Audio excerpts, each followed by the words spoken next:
Step into the realm of the paranormal on Til The Last Drop, a show that blends paranormal stories and events with a themed drink. So here we are again. Yeah. Yep. So I don't know about you, but as far as I know, I'm not usually scared of many trees. No. Yeah. Well, the reason I bring this up is because of, the haunted forests. Yeah, there's a lot of them. Yeah, well, this time around, we can guarantee that there's 3 of them. Yeah, one's not quite a forest, but it does have trees on it. Define forest. How many trees is the limit of a forest? 10? I'm not sure. How close are they? There's probably somebody out there who knows these specifications. Oh, maybe. But I don't. Well, anyway, we're going to be covering 3 haunted semi-forests. At least 2 are guaranteed, and then the other one could just be a tree haven. I don't know. Yes, tree house. Tree haven. Not tree house, but tree home or something. Home to spirits. And then we've got trees. a interesting mixed drink with a very foresty theme to it. Yeah. So that should be fun. Yep. All right. Here we go. The dead will rise, so they can hear more content from Til The Last Drop. First up, we might as well start off with a, this is relatively popular as far as haunted forests go. Yeah, I think it would be more well-known. Yeah, this one is the Hoia Baciu forest in Romania's, what is this? Cluj-Napoca? I don't know. I don't know it. I don't know the pronunciation or any of that. But it is in Romania, or as some might know it as Transylvania. Yeah. So, and this one's considered the Bermuda Triangle of Romania. Yep. The forest covers over 250 hectares. So, yeah. How big is a hectare? I don't remember. Is it like 10? Like tens of acres? It's like, I don't know. That's deca-acres. Maybe it's hundreds. I don't remember. It's big. Large. There's a lot. And that's all that really matters in this case because it's a big, creepy forest. So it does say that many have cited ghosts, unexplained specters, appearances of unknown faces in photographacs. Those are the pictures that give you the facts and nothing but the facts. No, in I can't say it. Photographs. There we go. Photogramophones. Yes.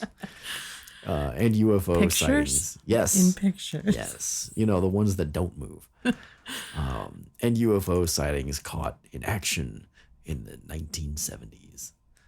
Oh, so those are the ones that do move? I guess so. Those are the photographs. Saxophones. Yes. So, sure, some people might get that reference. Oh, hopefully. Yeah. Otherwise, anyway. we're really old.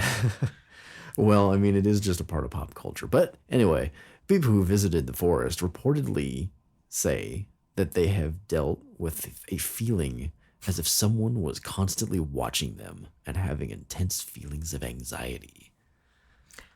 I assume the people feeling like they were being watched had anxiety. Yeah, I don't know if there was a creature. It sounded like anxious people were watching them. You know what?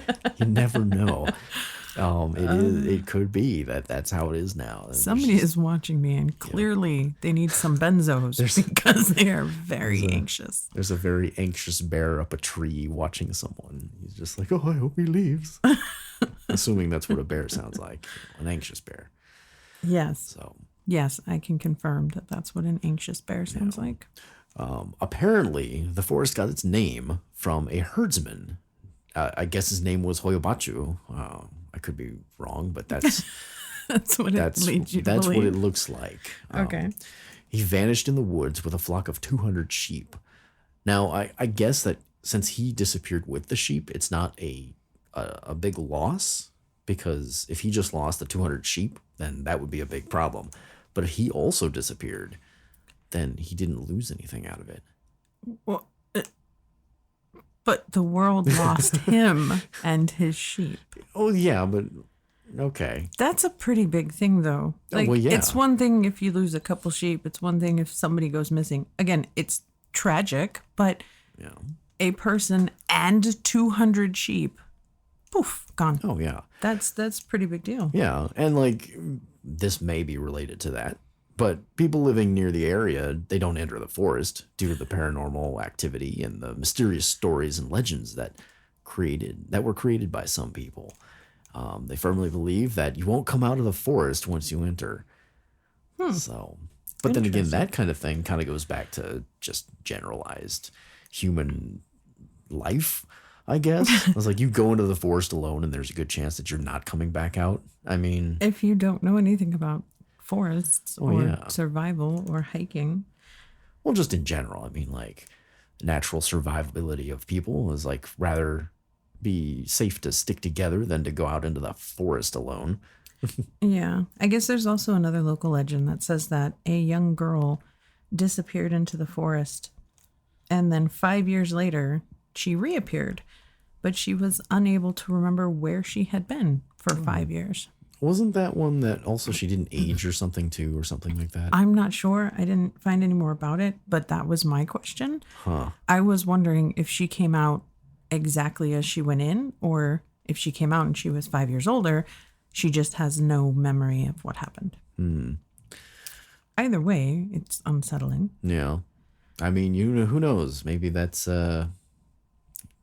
interesting, like crazy time portal, dimensional rift to another world. I don't know. Isn't this the forest that has the big, like... Very hard rock on the head? Either way. Isn't this the forest that has, like, the area where nothing grows? I'm pretty sure it does. There's a couple of forests that actually have that. Yeah, it's and we're like not covering them. I think those are meant to be, like, fey circles or whatever, but... Yeah. Or magical portal circles, which would make me think of it. Yeah. Where nothing grows. It's just dead there. Like life everywhere all around it. And then there's this area that's just dead zone. Yeah. Well, that sounds about right, because I think I remember seeing something on that one. And that it could be either, I don't know. I'm no expert, but the content behind it from seeing other things, it seems like maybe it could be low-level radiation, or it could be a magnetic interference that's causing some disruption within like the growth of some things. Right. That's why there's no, like, I don't think it said like animals and birds and all that. They kind of steer away from the area and like. Well, I think that's natural, like survival instinct for animals to not go where things don't live. Well, yeah, a big open area. That's kind of like saying, "Hey, look at me." So, but who knows? I know that I think some of the theories on areas like that is that it's where an alien ship had come down. Yeah. And the radiation from the alien technology has caused it to be dead. Yeah. So there's that. I believe we watched... This place has been featured on a couple different shows, like Ghost Hunters and Destination Truth, I think. I think that's what it was. Yeah, and we watched one of them, I know. And I believe they walked out to the dead circle. Yeah.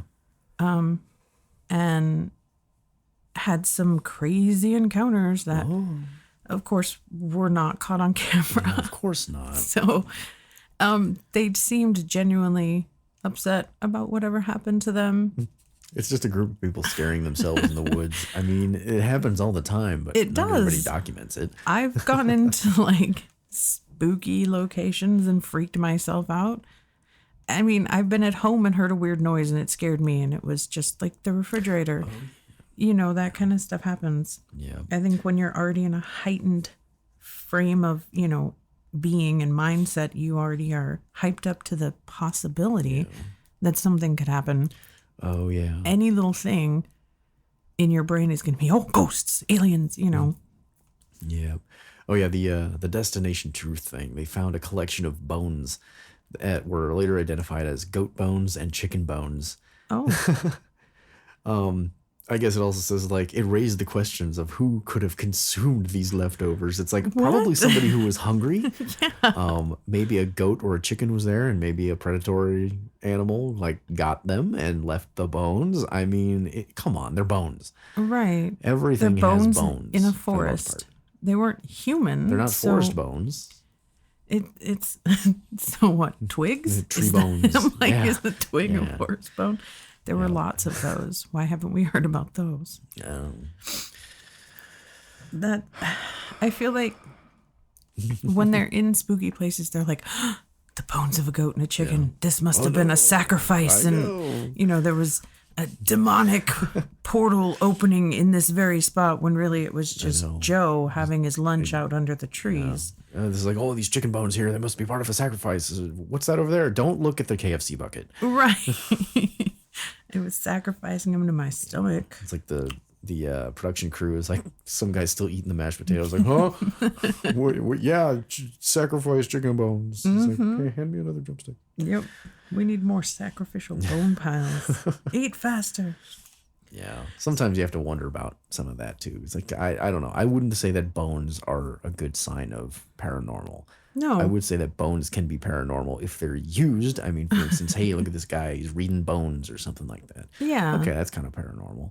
I think that severely out of place bones are something. Yeah. But bones in a forest, to me, like animal bones in a forest, That sounds doesn't accurate. seem inappropriate. No. I guess if there was like a giant pile of bones, No. like mass grave of animal bones, that would catch me. I would be like, well, what is this? Like those 200 sheep all dying in a pile on top of each other? Yeah. Yeah, that I would question that. But like random animal bones No. in a forest where other random animals live and will eat random animals does not seem strange to me. Oh, yeah.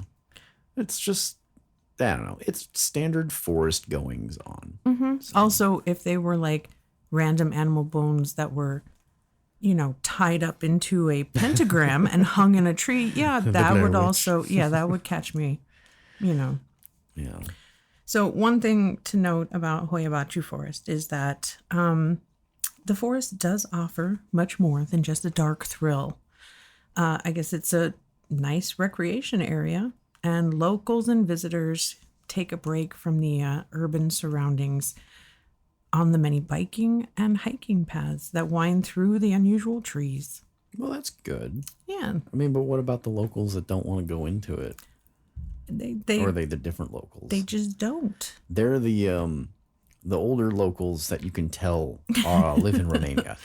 They know a thing or two. Wow. I mean, I think some of them probably, some of the older people would maybe be more prone to believing the tales and the superstitions. Yeah. And maybe other people either don't believe it or they don't care. They just want to go for a hike. Yeah.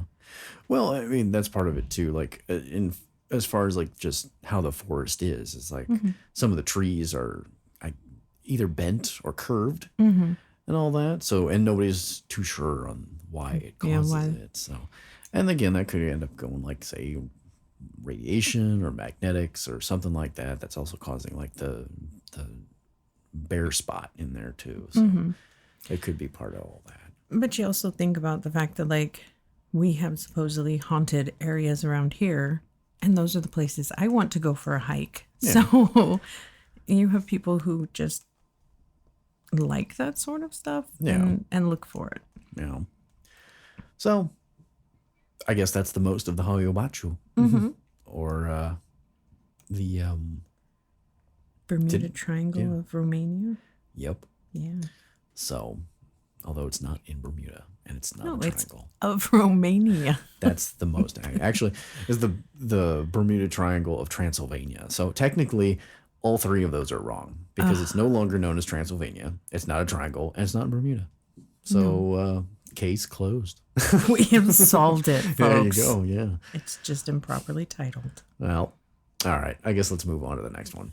All right. Okay. So how about the Island of the Dolls? Okay, let's go to a non-haunted forest of these haunted forests. Yes, the one that's not quite a forest, but equally filled with legends of hauntings. Yes. So, Equally creepy, no yeah. matter which way you look at it. Yep. Now, I don't remember the full story of this one. Okay. You probably know this one more than I do. I know that it was like some guy, for the most part, if I can summarize this, some guy, could there was tell you. there was a girl that died, and Okay. he was afraid of the vengeful spirit of this angry little girl, as you should be. No, it was Don Julian Santana Barrera.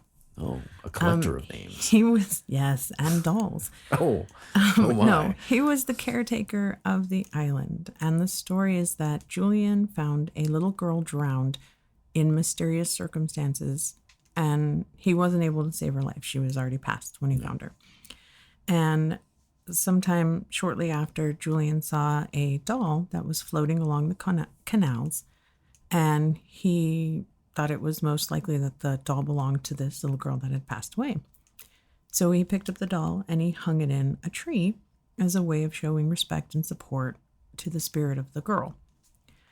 A lot of people question if there actually was a dead girl, and Just some random thing this guy did. It was like, oh, I'm going to put a doll up in this tree. Why? there's Just been because. there's been a lot of reports that say that Julian made up the story about the girl in his solitude on this island, but Julian claims that he was haunted by the spirit of the girl, and he started hanging more dolls around in an attempt to please her spirit. I mean, that sounds kind of accurate. I mean, some guy going crazy on an island, here's a ghost, starts putting up dolls everywhere. I mean, it sounds like something that would make sense. Yeah. Well, I mean, if you're alone on a little island Yeah. and you find a dead girl, that's going to be unsettling. So here's the real question. Was he alone on the island enough that he had this stock of dolls, or did he then go out and get more dolls to then go back and be alone on this island with the dolls? I don't know. Because that almost seems like he could have just left. He could have just gone and seen Yeah. other people. Yeah. But he was the caretaker of the island, so he couldn't really, even if he left to get supplies and stuff, he couldn't be gone for long periods of time. Yeah. I guess he had dedication to his job, so that's good. Yeah. So he soon realized that the dolls that he was hanging around were possessed by the spirits of dead girls. Oh, well, I And so he discount dolls. He continued to collect creepy dolls, hanging them over the entire island. So That's not solving the problem. No, That seems like it's adding to I it. almost feel like that's really kind of wrong. Like, to think that all of these dolls are possessed by dead girls, and so you collect more? Like, Yeah. you're just collecting poor trapped dead girls? Well, were they like that beforehand? Were they already in the dolls? Or did they just get into the dolls because of the island of the dolls? I don't know. That's an interesting question. They do say that dolls can be, I can't think of the word. It's like a They can, vessel of yes, a soul a vessel, or something like that. a vessel for dead spirits. 'Cause And it's got the image of a human, stuff like that. so I'm not 100% a lot on that lore about dolls being potential vessels, but you know, it is a good question as to whether they were already possessed or him putting them out there left them in a position to be possessed. Now, well, if that's the case, then why is that island such a hotspot for these girls' spirits? Dead children. Exactly. I don't know. So people that were close to Julian said that it was as if he was driven by some unseen force that completely changed him to continue acting upon this. And he was very marked by the fact that he was not able to save that little girl's life. So he felt very guilty, I guess, and it changed him. And after 50 years of collecting dolls and hanging them on the island, Julian was found dead, drowned in the same spot where the little girl died. Now that could either be some very ominous like ending to this story, or he could have just killed himself. I mean, Yeah. because he was so guilt-ridden that he couldn't do anything. That's the only way that he could have like found his own peace. Yeah. Well, and people now say that they believe that Julian joined the other spirits that are on the island. So he's there now with them. So he's one of the dolls too. I guess, yeah. Or he's just hanging around with the dolls. I don't know. Yeah.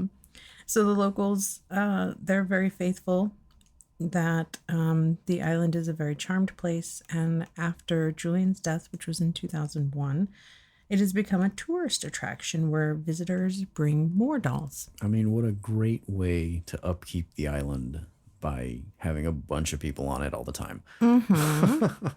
Yeah. So. And I mean, it's even since his passing, you know, the island's super famous and it's been featured on a lot of different TV shows. Oh, yeah. Yeah,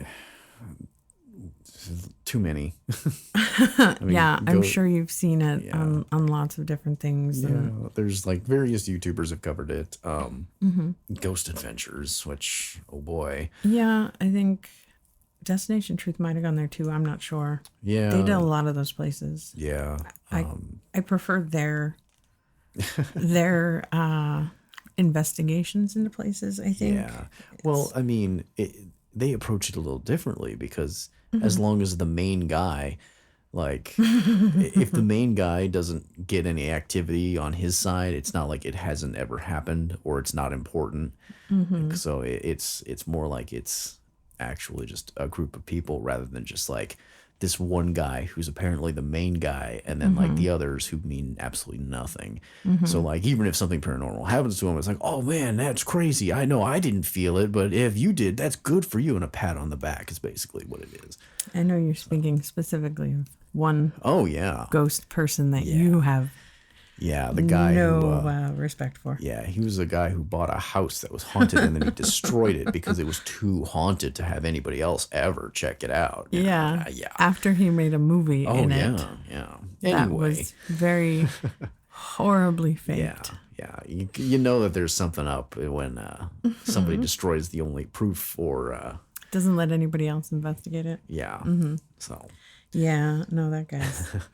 Anyway. Guy's something.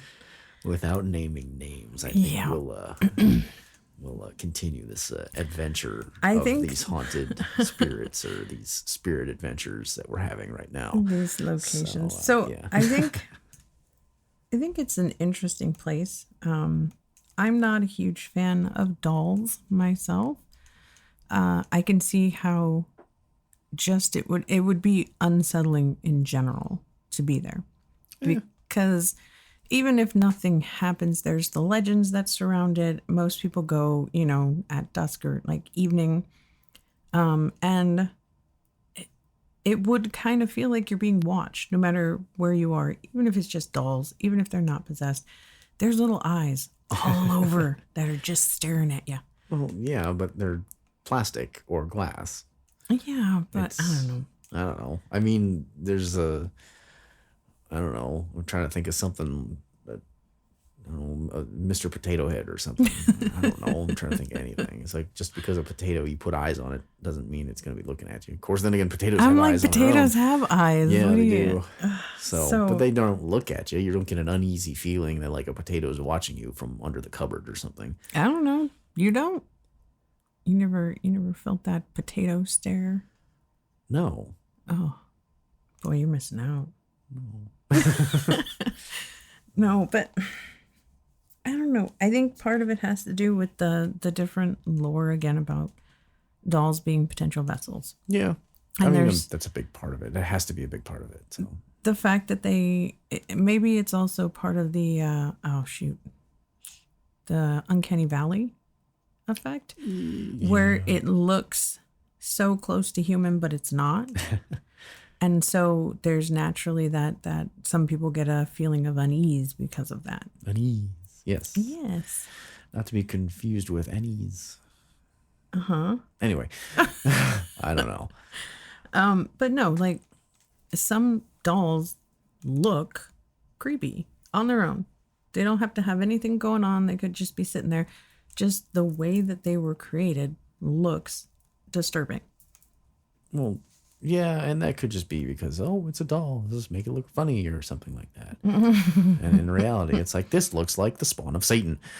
It's like, and of course that's something that's been taken. I mean, for instance, dolls are all over the place. There's Annabelle and Chucky. Chucky. Yeah.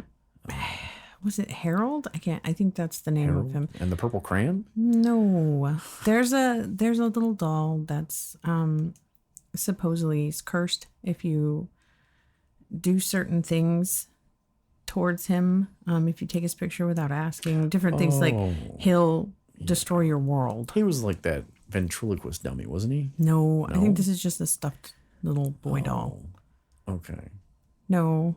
I don't remember. I remember what you're talking about. I just don't remember what the name is. I can't remember his exact names. And now we're going to be cursed because I've spoken of him and disrespected him. I'm sorry, little boy doll. That same thing happens with me. If you speak of me, you'll be cursed. Really? Yeah. It happens all the time. I've seen it plenty of times and I'm just like, you poor soul. Is that what happened to me? Because I speak of you a lot. Well, no, not you. You just mean other people? Oh, yeah. It happens all the time. So I will warn the others. One day somebody says something bad, then the next, bam, kidney stones. That's a terrible thing to give to somebody. It's a curse. Good I'm not Lord. controlling it. It's just what happens. Kidney stones. I don't know. Anyway, I think we should probably grab a quick break and then we'll end up going to our next haunted forest. Our next location? Yes, an actual forest this time. Mm-hmm. All right. The night is dark. The spirits are restless. They demand to be poured until the last drop. Oddly enough, we're actually taking a voyage. Oh? Yeah. A voyage that normally, in this case, with the terminology, you'd be using a ship. Mm-hmm. And now you could be taking a ship to get to this place where the forest is. However, it is known as the Sea of Trees. Oh. But a new name has been given to it within the recent years. It's been known as the Suicide Forest. Mm-hmm. Or Aokigarhara. Aokigarhara. I could be wrong in the pronunciation, but...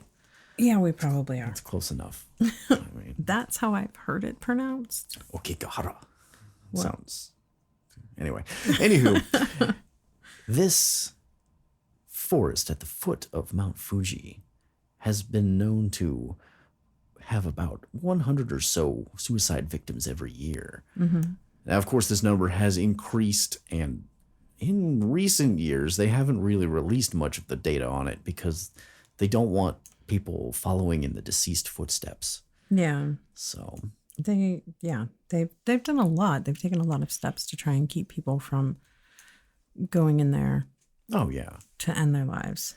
Understandably so. Well, yeah. I mean, things like putting up signs like think of your family and all that and your job and whatever, and they try to deter people with like go back now or something like that. Before you end your life, contact the police. Yeah. Think of your friends and your loved ones, and don't do this. Yeah. So. And those signs can be found all over throughout the forest. Oh yeah. Now, of course, it's also a place where school children will go for field trips and all that kind of stuff, and there's plenty of hiking trails, and there's a thick canopy over the top because the trees are so close together where it's pretty shaded and gloomy, I guess. And it's a nice way to stay out of the heat, that's for sure. Yeah. Because of the shade. Apparently, the school children often go there to visit the region's famous ice cavern. Yeah. Or ice caves. Yep. And on top of that, the overall, it's also very silent because of the volcanic rock underneath that's porous and it absorbs a lot of sound. Mm-hmm. So it's very quiet, and I guess it's a nice secluded solitude of some sort. Yeah, I think that's what most people who have visited say, that the big thing that they remember is the silence. Yeah. How quiet it was. Yeah. Which is nice. I mean, a quiet forest. What a nice place to go visit and just quiet, enjoy solemn time. Place. Don't mind the bodies. Mm-hmm. So, And that could be one of the reasons why there are so many suicides, apart from the fact that it was like referenced in a novel. But that could be one of the reasons people go there. It's quiet. It's a place to be alone and reflect. And then they start reflecting on the negative over the positive. So. Yeah. Well, there's a lot of morbid myths that have been associated with it that are not confirmed. Yeah. But there was a ancient Japanese custom called, I don't know how to pronounce it. Where is it? Ubasuti? Ubasute? Yeah. Sounds about. Again, probably mispronounced that. I apologize. But it's a legend that in feudal times when food was scarce and people grew desperate, a family might take a older dependent relative, typically a woman, to a remote location and leave them there to starve to death. Well, yeah. And I guess this would have been one of the locations that was potentially used to carry out this ritual, this life saving, this survival technique for families. Yeah. Of course, it's none of that's even confirmed. It's probably more fiction than fact. And a lot of scholars dispute the idea that genocide was ever common in Japanese culture. Yeah. But there are accounts that have made their way into Japanese folklore and poetry, and they've kind of attached themselves to the silent, eerie suicide forest. Yeah. Yep. So that doesn't help. No. So in that case, but there's a few other things with this as well. It says, at first the yurei, or ghost visitors, claimed they saw in Aokigarhara were presumed to be the vengeful spirits of the old who have been abandoned to starvation at the mercy of the elements. I mean, that makes sense. I think if I was old and my family was like, well, let's go for a trip, Grandma. Where are we going? Oh, we're going to go see the trees. We're going to the farm. Like, when they take old dogs away. We took Grandma to the farm. Oh, boy. She has plenty of places to run and be happy. No. We know how much you love Mount Fuji. We're going to take a nice trip and see it up close. Family trip. And then the second is like, hey, Grandma, look up there. See at the very top of the mountain. And then she's like, where is it? Just keep looking. Everybody and runs. Just slowly tiptoe back and forth. And it's like, I don't see it. Just keep looking. And then just run off. On the count of 3. And bam, one starving Grandma. I would be pretty angry. I would absolutely be angry if that was my fate at the end of, being there for my family and serving my family for, all my life and being a devoted mother, wife, grandma, whatever. Yeah. Yeah. So I could get that would be a potential, Yeah. Well, and that's part of it too. It's like, it seems like it's more common. And I could be wrong, but it seems more common, like in Japanese culture, that the kids are supposed to be taking care of the parents once they get to the age of doing it. I mean, that's the whole thing. And it's kind of like it's giving back in some sense, because the parents are taking care of the kids and all that. So, and it would seem that this would be more on a either folklore or a ghost story or something in that case, because it goes so much against that their normal cultural norms. Exactly. Yeah. So it seems like, oh, this is a terrible person that was doing this, and now there's ghosts in the forest because of that. And it would make sense. It seems like that's something that would have spawned it on.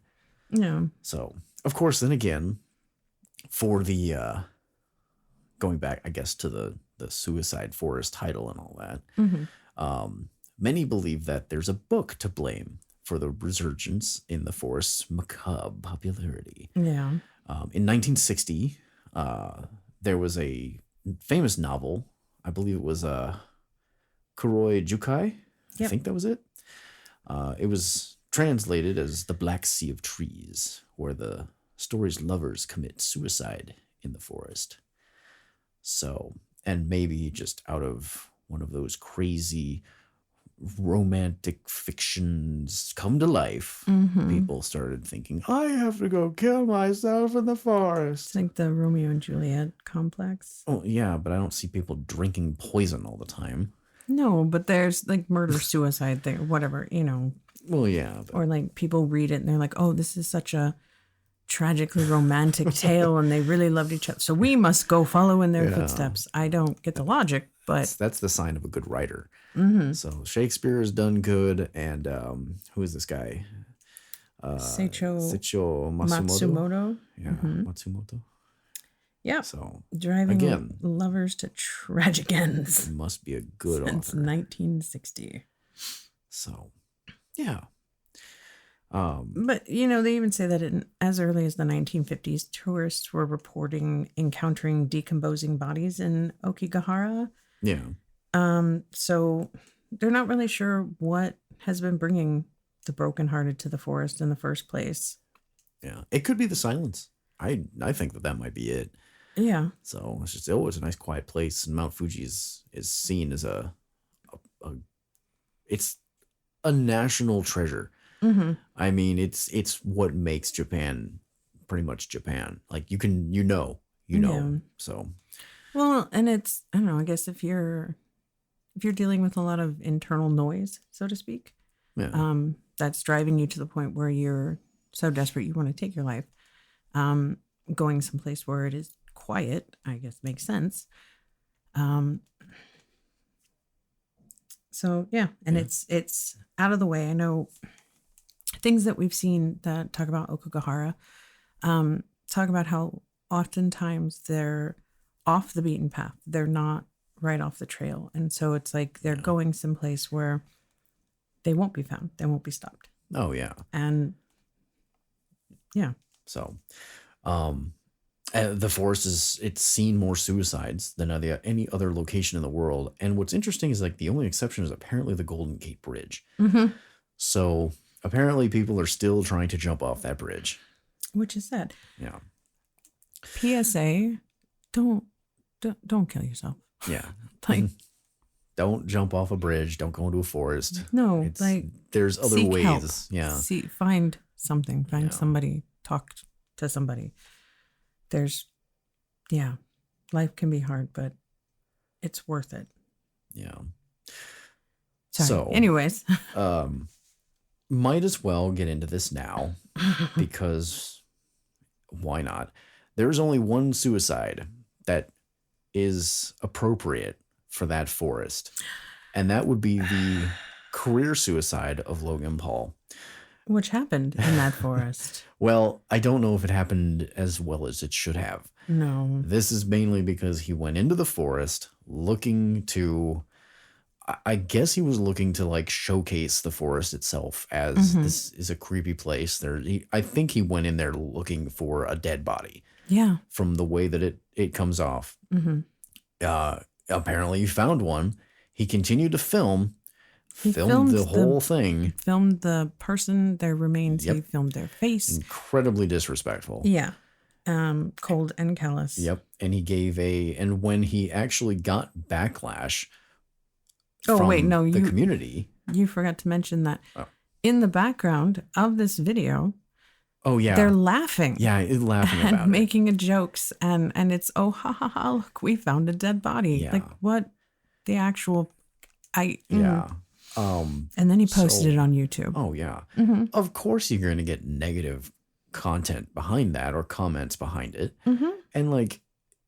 And of course he took it down and he made some probably half-hearted apology and he defended himself that he was trying to raise awareness for suicide and suicide prevention. It's like you don't really do a very good job of that when you're literally laughing at the deceased. And disrespecting their remains. Yeah. Like that. No, it was horrifying and disgusting. And he did it for clickbait. Oh, yeah. Well, I mean, care. That's pretty much what he has been doing for his content all along. And I don't care about being open about this. He's not very good with, I don't know, creating quality content that is something that should be around. But then again, I don't know. Maybe somebody thinks the same about this. But if that's the case, you're free to think your own thing. That's fine. But I'm not going to be disrespecting the dead. No. Or airing any kind of footage of somebody's deceased family member. No, So, it's deplorable. Anywho, let's kind of switch gears here a little bit. We're probably gonna grab another little short transitional break here, and then we might end up going into our we've got a forest themed drink. Yeah. That seems pretty interesting. That is actually a completely original recipe too. Yeah, you did it yourself. Yeah, I figured why not. So we'll see you in a little bit. At Till the Last Drop, we'd like to hear your stories, not have you become the story. So please drink responsibly. All right, it's time for that wonderful drink that we've been talking so much. Now, this doesn't have a name. I was going to ask if you had actually named it yet. Nope, I have not named it. I don't know what to call it, but go over the ingredients here and maybe we can think of something. So, starting off with this one, because we were going about haunted forests and all that, there was like the perfect alcohol to use with this one. We actually found a Ghostwood. That's the name of it. It's not made from ghostly trees. We did not harvest the ghosts from these forests. No, it's a 4-grain blended bourbon whiskey. A bit of what they say on the back of this is, what mysteries lie beyond the flickering flames that light your evenings. So, it's pretty good. It's pretty good as its own. But then again, I mean, bourbon's always nice. Yeah, you're a bourbon fan. Yeah. Well, yeah. Bourbons, scotch, whiskeys. I think It's it's generalized. better than others that I have tried. Yeah. In this case, we mixed it alongside some forest-themed ingredients. Now, not like dirt and sticks and leaves and all that, but Taste of the earth. yeah. However, we could have added some hemp, I guess, and had it really like, anyway. Yeah, because that's the ghostly hippie. Oh. Anyway, no, we added about 10 blackberries, as well as about, I think it was about a half ounce of rosemary, which was then slightly crushed to release its natural flavors. The blackberries were then muddled, and the rosemary was added. And at that point, we added a shot of the Ghostwood. It was basically gently poured with, I guess we used a lemon lime soda in this case, just to give it a little bit more of a citrus, because sometimes, you know, you're in a forest and you just get that hint of citrus. Yes. There are also citrus trees. Yep, that's an orchard. So, I mean, it goes with the tree thing. Yeah. So, again, there's no name for this. However, I guess since you're holding the drink already, I'll have you take a taste and see if you can think of something. Okay. But It's good. I don't know what to call it, but it good. I'll call it good. the good drink. Yes. So, That's probably taken. it might be. I don't know. Ghostly woodberry? Ghostly berries and wood. There we go. Perfect. Like twigs and berries. Yeah. No, it's good though. The Ghostwood has that smoky taste, so Yeah. I can see why they talk about campfires on the bottle, Yeah.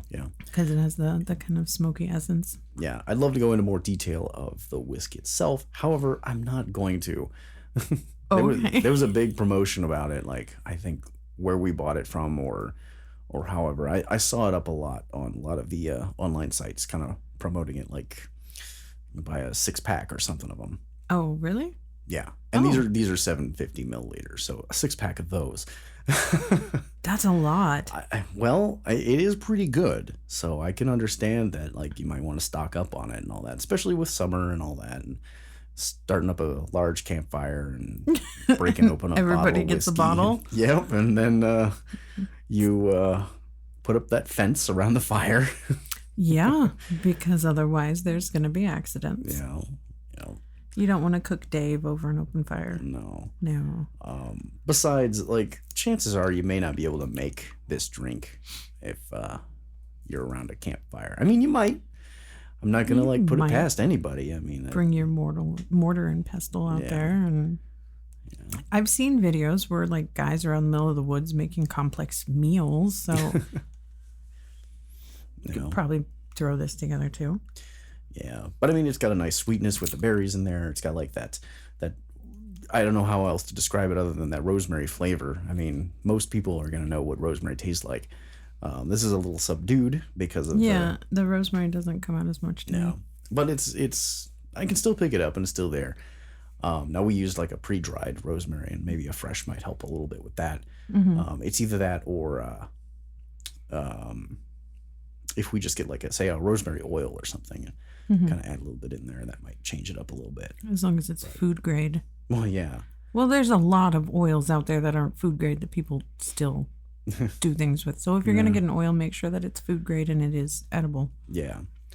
But yeah, I think the shot of the Ghostwood is a good amount. And I think it was about a 4 ounce of that lemon lime soda.